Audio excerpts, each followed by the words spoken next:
कभी सोचा है कि as pen trading business grow क्यों नहीं करते? ये है तीन बड़े रीजन। फर्स्ट, मार्केट में बाकी ब्रांड्स की कोई सर्विस नहीं है। जब क्विक सपोर्ट नहीं मिल पाता तो शॉपकीपर्स को डिले होता है एंड एंड में सेल्स लूज हो जाती है। सेकेंड, लिमिटेड रेंज और कलर्स की वैरायटी कम होना।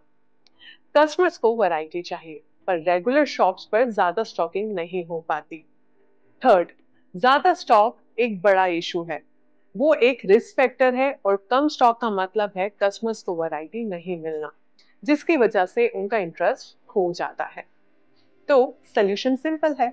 शॉपकीपर्स अब वाइड वैरायटी रख सकते हैं मिनिमम क्वांटिटी में, क्योंकि हम डिलीवर करते हैं सिर्फ 24 आवर्स में। मतलब मोर चॉइसेस, लेस रिस्क और जीरो स्ट्रेस। यही तरीका है एजवेंट बिजनेस को ग्रो करने का।